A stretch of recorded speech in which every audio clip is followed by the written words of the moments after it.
نقعنا الفول ومن امبارح هنبدأ بقى شيجا ها ونجيب الحلة. مش محتاجة فقاقة يعني، بس اهم حاجة يكون عادي بقى دماسة. ماشي الحال. حلة. انا ما بحبش اعمل في الدماسة عشان بتضخني في الغسيل. حط مية. يا لهوي. بس كده. بصي بقى القلة مع عربية الفول مع الحاجات دي. بصي جوزك لو فطر الفطار ده هيفضل يدعيلك رايح جاي كده. تمام. ده بقى متقوليليش زيت زيتون ولا الحاجات الكلام ده كله، زيت حار. عارفين الريحة واللي انا بعمله ده؟ غرقي زيت حار. بيفكرني بفول كنا بناكله في طنطا، بتاع مطعم كده كان اسمه ابو سنة. مش عارفة بتوع طنطا عارفينه ولا ايه؟ كان زمان قوي. بصوا نفس الريحة ونفس الطعم. بصوا الجمال بقى. انا هفضل امدح فيه كده يومين. احنا هننقعه اهو ليلة، يعتبر ليلة كاملة، من الساعة 12 لحد الظهر. احنا دلوقتي الساعة 12 بالليل. فهننضفه كويس جدا. طبعا الفرق بقى ما بين من البيت وبره النظافة. فهنضفه وهشيل منه اي حاجة مش حلوة وهنقعه. وبكرة هاجي بقى اسويه واقولك على التريكات فيه. بصي اجمد طبق فول ممكن تاكليه في حياتك، لا يعني بلا فخر كده، هو اجمد طبق فول فعلا. نقعنا الفول ومن امبارح هنبدأ بقى شيجا ها ونجيب الحلة. مش محتاجة فقاقة يعني، بس اهم حاجة يكون عادي بقى دماسة. ماشي الحال. حلة. انا ما بحبش اعمل في الدماسة عشان بتضخني في الغسيل. حط مية. يا لهوي. بس كده. بصي يا ستي، معانا الفول بقى سهل ان هو يتقطع كده بالايد عشان احنا ناقعينه من امبارح. تمام. معايا العدس مغسول برضو متصفي. معايا بصل وثوم وطماطم وجزر. ربنا يكرمك بلاش رز. والله انا مستغربه، وسبب ان انا طلعت اعمل فيديو للفول ان انا بستغرب الناس اللي بتحط رز. ما هي نفس فكره الرز بلبن. انتي غليتي الرز كذا مره لحد ما دب في الميه. طب ما ده لما هيبرد هيبقى زي الجبس، نشا. يعني انتي جربي كده، طلعي طبق رز بلبن. الفول هيبقى تقيل معاكي وكل حاجه، وهو سخن كده تقل بسيط زي الرز بلبن بالظبط. بعد كده لما هيتجمد جربي طلعي طبق رز بلبن بقى وسخنيه كده وفكيه هيفك. انت هتلاقي الرز معاكي عامل شكل الجبس بتاع الرز في الفول. يعني ليه رز وفول وتحطي بيكنج باودر وتحطي كربوناتو؟ كل الحاجات دي ملهاش اي لازمه. دي حاجات بتدي نكهة وبتدي لون وصحية. ما تروحيش بقى انت بتعملي حاجة صحية في بيتك تحط لها بيكنج باودر يقعد له يجي ساعتين على النار، وتحطي بيكربوناته. والليمونة اللي انت بتحطيها صحيحة دي، بحالها بقشرها، هي دي اللي بتخلي فول البيت كده تقيل على القلب وله نكهة، لان الليمونة دي هتقعد لك ساعتين وازيد على النار. بقشرها كمان بتمرر. وده دايما اللي هو السبب ان الناس يقولك ده فول بره طبعا احسن من فول البيت، عشان احنا اللي بنفتكس في فول البيت.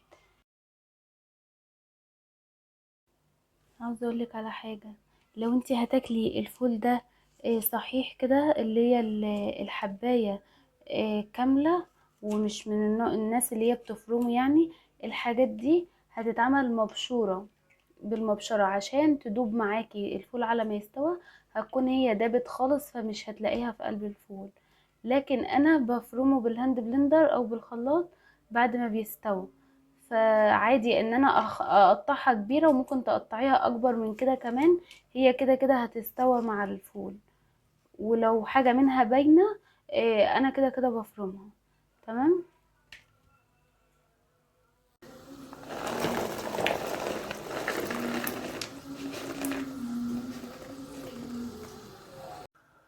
عاوزة اقولك على حاجة.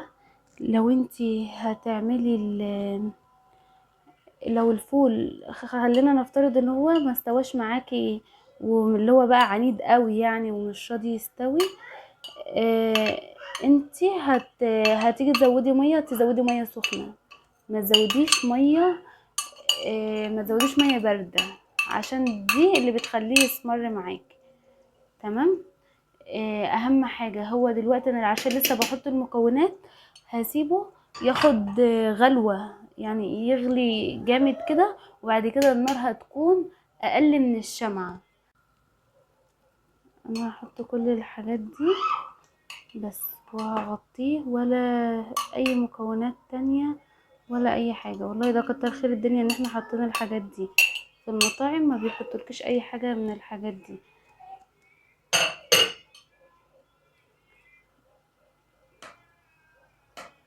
انا عارفة ان انا مالية الحلة معايا، لان انا كده كده هوطله، انا مش محتاجة حاجة في المطبخ دلوقتي، فهسيبه خالص يعمل. هو كده كده الحاجات بتبقى عايمة على الوش شوية، كل ما بتستوي كل ما بتقل معاكي.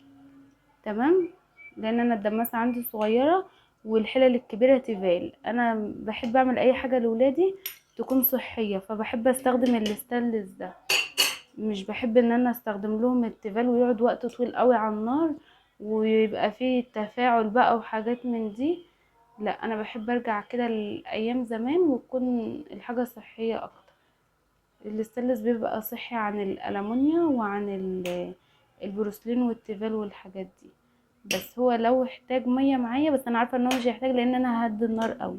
لو احتاج ميه معاكي، ضيفي ميه سخنه بتغلي بس.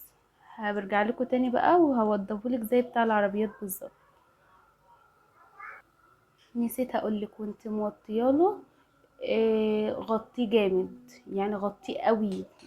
حاولي تحطي حتى عليه حاجه تقيله، بس ما يكونش النار عاليه لان هيفور معاكي ويبهدل الدنيا. اما توطي خالص تروحي جايه مغطيه جامد وحاطه فوقه. انا هحط فوقه الطاجن من ده بس.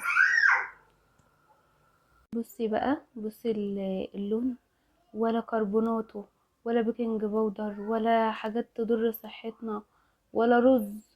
وبصي ميته تقيله ازاي، لان الجزر، مع ان انا ما كنتش بشرب جزر، فيه اهو قطع جزر. إيه الحاجات يعني معظمها داب. الطماطم، فين الطماطم اهو، فين البصل، الثوم، الجزر، يعني هي كام حتة جزر بس اللي موجودة. صحي جدا، ريحته قلبة الدنيا. اللون، بصي بصي اللون، بصراحة خطير. مش ابيض قوي بقى من الرز، ولا اللي هو الغامق، ولا اي حاجة. بصي بصي، وفي حلة، ولا دمسنا في دماسة، ولا عملنا اي افتكاسات خالص، وكل سهولة اهو. الله عليا. يعني انا كل ما بعمله، ده البخار، انا كل ما بعمله اقعد اقول انا نفسي افتح مطعم فول وطعمية. تعالوا بقى نغرفه عشان نوضبه. الناس اللي هي بتاكله حبوب اهو، بصي دايبة. بصي الجمال. بصي في عربية الفول، بيحط البصل عليه شطة حمراء وعليه ليمون بس، مفيش اي حاجة تانية بيحطها. انا لما كنت باكل على عربية الفول كان بيعمل كده بس. وده الزيت الحار، وده عربية الفول بتاعتي. نسيت اوريها لكم. ايه رأيكم؟ ايه رأيكم في عربية الفول؟ لا دي مش فاضية، ده انت هتشوفوا دلوقتي الحاجات اللي فيها. وده المخلل بقى. بصوا، المخلل ده لوحده عشق. المية بتاعته خطيرة خطيرة، بتتشرب لوحدها. وهنا الطماطم دي هنحط عليها من نفس الدقة بتاعة الفول. بص، هو الراجل كان بيعملها كده بالظبط. انا كنت تقريبا ببقى مقيمة عنده. الفول نفسه انا مش هحط عليه شطة علشان خاطر في ولاد صغيرين، بس انا هحط عليه بابريكا. تمام. ايه تاني؟ كمون. ده من عربية الفول بتاعتي، يعني شغل فاخر من الاخر. تمام. اتفضل. دي بقى ايه؟ دي الدقة. بصوا، خل و وتوم وكمون برضو وبابريكا وملح، فيها ملح. عشان كده انا مش هحط ملح تاني. تمام، قلب قلب قلب. بصي بقى القلة مع عربية الفول مع الحاجات دي. بصي جوزك لو فطر الفطار ده هيفضل يدعيلك رايح جاي كده. تمام. ده بقى متقوليليش زيت زيتون ولا الحاجات الكلام ده كله، زيت حار. عارفين الريحة واللي انا بعمله ده؟ غرقي زيت حار. بيفكرني بفول كنا بناكله في طنطا، بتاع مطعم كده كان اسمه ابو سنة، مش عارفة بتوع طنطا عارفينه ولا ايه. كان زمان قوي. بصوا نفس الريحة ونفس الطعم، بص الجمال بقى. انا هفضل امدح فيه كده يومين.